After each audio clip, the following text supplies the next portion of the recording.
मैं extra intelligent भी नहीं, मेरे एग्ज़ाम में मार्क्स भी हमेशा एवरेज ही आते हैं और शायद मेरी तो किस्मत भी उतनी तेज़ नहीं है और मैं इतना ख़ानदानी अमीर भी नहीं हूँ। तो क्या मैं जीवन में कुछ नहीं कर सकता? क्या मैं एक सफल इंसान नहीं बन सकता? Hello friends, welcome to the channel. आशा करती हूँ आप सब खुश होंगे और अपने अपने कार्यों में व्यस्त होंगे। दोस्तों, जीवन में सफलता पाने के लिए, मंजिल हासिल करने के लिए एक्स्ट्रा ऑर्डिनरी इंटेलिजेंट होने की ज़रूरत नहीं है, बल्कि अक्सर क्या होता है कि जो टॉप सक्सेसफुल लोग होते हैं उनमें कई बार वो लोग भी होते हैं जो अपने स्टूडेंट लाइफ में बिल्कुल टॉप में नहीं रहे होते हैं, एवरेज मार्क्स वाले होते हैं। आप या ये कह सकते हो कि एवरेज बुद्धिमान होते हैं, क्योंकि दोस्तों हर इंसान की अपनी अलग अलग योग्यता होती है। हर इंसान में कोई ना कोई खूबी ईश्वर ने दी हुई है। अब जैसे मैं यहाँ पर एक एग्ज़ाम्पल लेती हूँ कि हो सकता है कि एक जो साइंटिस्ट है जिसने बड़ी बड़ी उपलब्धियाँ हासिल की हैं, लेकिन हो सकता है कि वो एक छोटा सा फाइनेंशियल मैनेजमेंट वाली चीज़ ना उसके समझ में आए, या कोई सिंगिंग में बहुत अच्छा है और बहुत उसने उपलब्धियां हासिल की हैं, लेकिन हो सकता है कि एक छोटी सी क्लास का एक छोटा सा मैथ्स का क्वेश्चन ही वो सॉल्व ना कर सके। तो इसका मतलब क्या वो सिंगर जो है वो इंटेलिजेंट नहीं है? या क्या वो जो साइंटिस्ट है जिन्होंने बड़ी बड़ी उपलब्धियां हासिल की हैं, क्या वो इंटेलिजेंट नहीं है? कहने का मतलब यही है कि सबकी जो अपनी अपनी खूबी होती है वो अलग अलग होती है। तो दोस्तों, आज का प्रश्न यही है कि बिना बहुत बड़ी काबिलियत के, बिना बहुत एक्स्ट्रा ऑर्डिनरी इंटेलिजेंट होने के, मतलब कोई बहुत आपका शार्प माइंड नहीं है, आपको ऐसा लगता है, अगर इस तरह की सिचुएशन है तो उस कंडीशन में जीवन में सफल कैसे हों? बिल्कुल हो सकते हैं। अक्सर जो टॉप सक्सेसफुल लोग होते हैं उनमें बहुत सारे वो लोग पीछे रह जाते हैं जो अपने लाइफ में, आप स्टूडेंट लाइफ में कह सकते हो, जो बिल्कुल टॉप में रहे होते हैं। आप अपनी क्लास में देखते हो ना, अगर आप एक स्टूडेंट हो तो आपने अपनी क्लास में देखा होगा कि कुछ स्टूडेंट्स होते हैं जो हमेशा फर्स्ट सेकंड इस तरह के रैंक में आते हैं। आपको लगता है कि जीवन में सब कुछ शायद यही कर सकते हैं। तो क्या उनमें से सारे ही स्टूडेंट्स सफल हो पाते हैं? क्या अपने मुकाम तक पहुंच पाते हैं? नहीं, ऐसा बिल्कुल भी नहीं है। तो फिर किया क्या जाए? देखिए, अगर हमें यह पता है कि हमें किस रास्ते पर चलना है, भले ही वो रास्ता कितना भी कठिनाइयों से भरा हो, कितना भी लंबा हो, लेकिन हमारे दिमाग में अगर यह स्पष्टता हो कि हमें चलना तो इसी रास्ते में है, कोई कन्फ्यूज़न ना हो रास्ते को लेकर के, तब आपको ये काम इतना मुश्किल नहीं लगेगा। हम ये कह सकते हैं कि 50% काम तो हमारा यही हो जाता है कि अगर हम सही रास्ते का चुनाव करें। अब ये सही रास्ते का चुनाव कैसे किया जाए? इसके लिए दोस्तों आपको अपनी सही योग्यता पहचाननी होगी। कैसे? मैं एक एग्ज़ाम्पल लेती हूँ। एक स्टूडेंट है और स्टूडेंट्स के मन में आपने देखा ही है ना कि होता है कि हमने ये बनना है, फिर उनका विचार चेंज हो जाता है, हमें ये बनना है। क्यों? जैसे एक स्टूडेंट है, उसको बड़ा मतलब एक अट्रैक्शन होता है साइंटिस्ट्स को देख के, जब वो कभी टीवी में देखता है या न्यूज़ में देखता है कि इतनी बड़ी बड़ी उपलब्धियां उन्होंने हासिल की, इतनी रिसर्चेज उन्होंने की, तो उसको बड़ा एक मतलब अट्रैक्शन फील होता है कि मुझे भी साइंटिस्ट ही बनना है।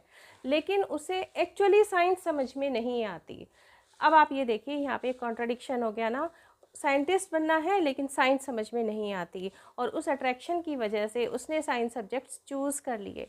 जिन सब्जेक्ट्स में वो किसी तरह से रट रटा के पास होता था, उन सब्जेक्ट्स को आगे इतना डीप में क्या वो पढ़ पाएगा कि वो एक साइंटिस्ट बन जाए? कितना डिफ़िकल्ट है ना। तो इसी को ही कहते हैं कि गलत रास्ते का चुनाव। जब रास्ता ही गलत होगा तो आप अपनी मंजिल तक पहुँचेंगे कैसे? तो दोस्तों, सबसे इम्पॉर्टेंट तो यही है कि आपका रास्ता बिल्कुल सही हो। आपको कभी ये ना सोचना पड़े कि हमने गलत रास्ता चुन लिया है, कहीं हमने गलत रास्ता तो नहीं चुन लिया, कहीं हमें दूसरा रास्ता तो नहीं पकड़ना। तो इस तरह की जो स्पष्टता होती है वो हमारे दिमाग में होनी चाहिए। अब दोस्तों, सही रास्ते के चुनाव के बाद ये ज़रूरी है कि हम उस रास्ते पर लगातार चलें बिना रुके और एक सही चाल से। क्योंकि कई बार क्या होता है कि बहुत ओवर कॉन्फिडेंट होके कुछ लोग बहुत तेज़ चाल से चल पड़ते हैं। उससे क्या होता है कि ठोकर खा के गिर सकते हैं, जिससे खड़े होना मुश्किल, या इतने थक जाते हैं कि थक कर बैठ जाते हैं। अब यहाँ आप ये समझ ही गए होंगे कि यहाँ जो कछुआ और खरगोश की कहानी है वो आप सबने सुनी ही है, उसको यहाँ सुनाने का कोई मतलब नहीं बैठता। तो आपको लगातार चलना है उस रास्ते पर बिना रुके। अपनी मंजिल पर पहुँचने के लिए जो तीसरा नियम है वो क्या है कि आपको अपने विषय से भटकना नहीं है। आपने जो लक्ष्य अपना निर्धारित कर लिया है उसके लिए आपने रास्ता भी सही चुन लिया है और आप उस पर लगातार चल भी रहे हैं, लेकिन आपके रास्ते में बहुत सारे डिस्ट्रैक्शंस आएंगे, बहुत सारी रुकावटें आएंगी। दुनिया में आज की जो आधुनिक युग है उसमें तमाम ऐसे साधन उपलब्ध हैं जो आपको फेल करने के लिए तैयार बैठे हैं, सक्षम हैं। जैसे देखिए, आज की जो सबसे बड़ी प्रॉब्लम है कि वो ज़रूरत से ज़्यादा हर कोई मोबाइल का यूज़ कर रहा है। आप समझ ही गए होंगे कि मैं इसी का एग्जांपल लेने वाली हूँ। और हम सभी कहीं ना कहीं ज़रूरत से ज़्यादा इसका यूज़ कर रहे हैं, एक्चुअली मिस यूज़ कर रहे हैं।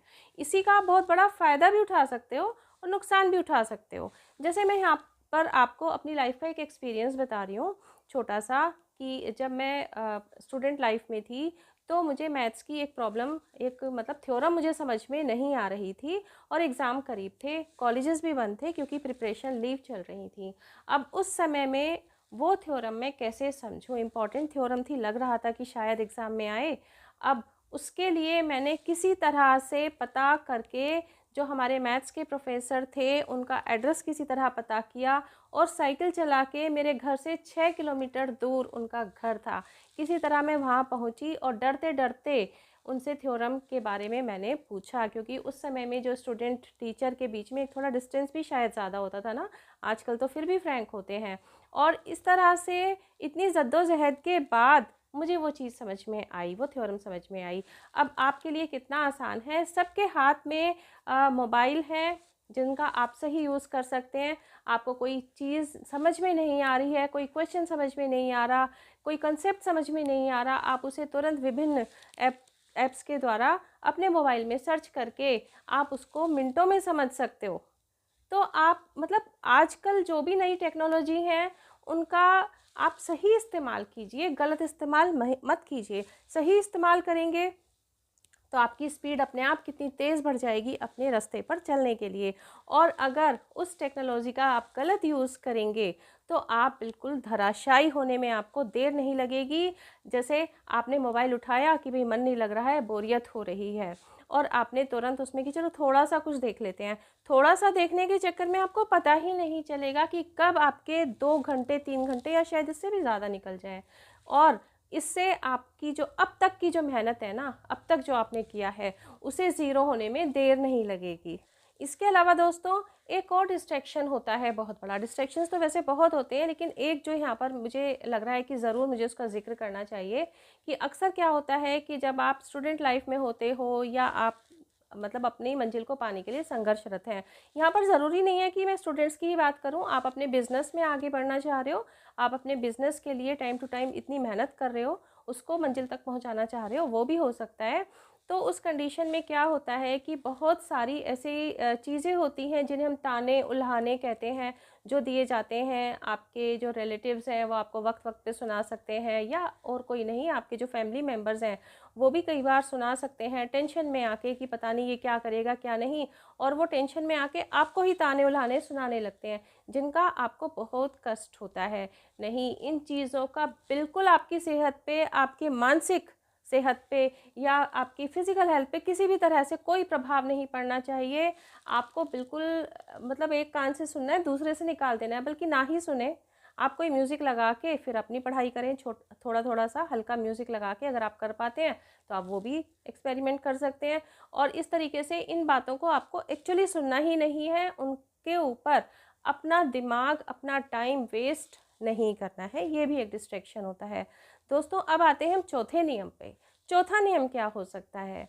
देखिए, आपने अपनी मेहनत करके आपने अपनी मंजिल पकड़ ली, आप पहुंच गए अपने मुकाम पे, आप हो गए सफल। अब आप कहोगे फिर क्या रह गया भाई? हाँ, सबसे ज़रूरी पॉइंट तो यही है कि आपको अपनी सफलता को डाइजेस्ट करना आना चाहिए। बहुत सारे लोग होते हैं ऐसे कि जब अपनी सफलता के मुकाम पे पहुंच जाते हैं ना, तब वो एक तरीके से कहना चाहिए बहुत हवा में उड़ने लगते हैं, बहुत घमंड से भर जाते हैं, और अपने सामने सबको तुच्छ समझने लगते हैं, हीन समझने लगते हैं।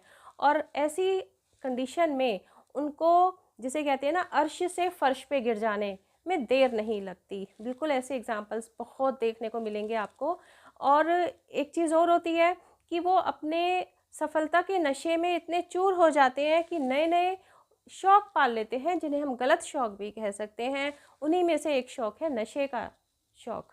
और क्या होता है कि आप जब नशा करते हो, बहुत सारी इस तरह के आपके ना फ्रेंड सर्कल्स में और पार्टीज़ में, और धीरे धीरे क्या बहुत जल्दी आपको अपने हेल्थ में इनके साइड इफ़ेक्ट्स नज़र आने लगते हैं। और जब आपने इतनी मेहनत करके सफलता हासिल की है, लेकिन कहीं लिवर की प्रॉब्लम, कहीं किडनी की प्रॉब्लम या और भी दूसरी बहुत सारी प्रॉब्लम्स ऐड हो जाती हैं, तब उस कंडीशन में आप अपनी सफलता को एंजॉय कैसे करेंगे, जब रोज़ाना डॉक्टर्स की अपॉइंटमेंट है और दवाइयाँ हैं।